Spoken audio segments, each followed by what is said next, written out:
जितने भी ऐसे संस्थान थे जो लोकतंत्र को मजबूत बनाते थे, उन सबको कमजोर किया हुआ है नरेंद्र मोदी जी की सरकार ने।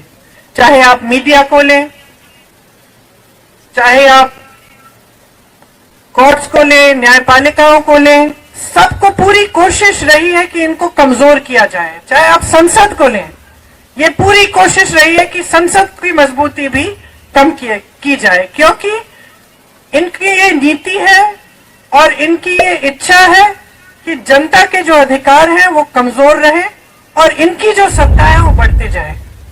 ये एकदम हमारे लोकतंत्र के जो असूल हैं उसके विपरीत है। आज देश में जो हो रहा है उसको समझना बहुत जरूरी है। मैं जानती हूं आप बहुत सक्षम कार्यकर्ता हैं कांग्रेस के, पूरी तरह से आप जानकार हैं, आप समझते हैं कि देश में क्या क्या हो रहा है, राजनीतिक तौर पे भी, सामाजिक तौर पे भी।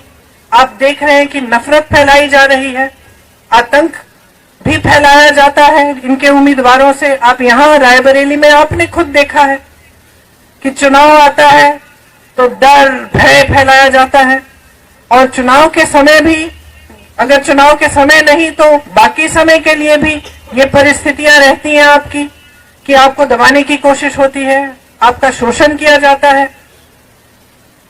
तो ये वो राजनीति नहीं थी जिसकी नींव महात्मा गांधी जी ने डाली।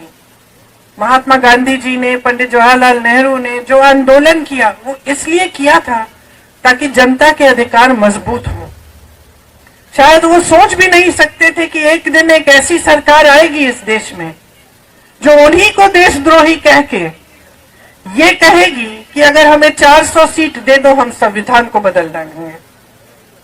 वो सोच भी नहीं सकते थे शायद कि ऐसी स्थिति देश में कभी आएगी, कि देश के प्रधानमंत्री जो भाषा इस्तेमाल कर रहे हैं या जिस तरह की बातें कर रहे हैं चुनाव के समय, वो अपने पद का स्तर इतना गिरा देंगे कि अपने पद की गरिमा के बारे में सोचेंगे ही नहीं, कि अपने पद की अहमियत के बारे में का आदर भी नहीं करेंगे। और शायद वो ये सोच भी नहीं सकते थे कि एक ऐसा दिन आएगा जब हमारी जनता को कमजोर करने की कोशिश सरकार करेगी।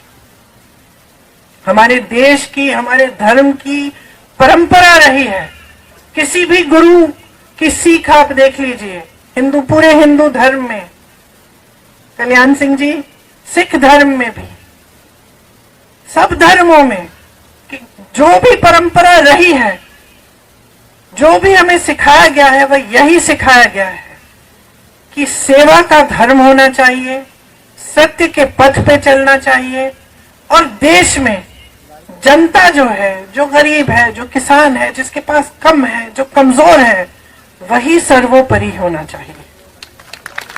यही हमारी राजनीति का हमेशा आधार रहा है। आज देश की परिस्थितियां जो हैं कई स्तरों पे उनसे अलग नहीं है जो उस समय ब्रिटिश साम्राज्य ने परिस्थितियां बनाई थी। क्यों? क्योंकि आज देश का जो गरीब है, देश का जो किसान है, उसको एकदम नकारा जा रहा है।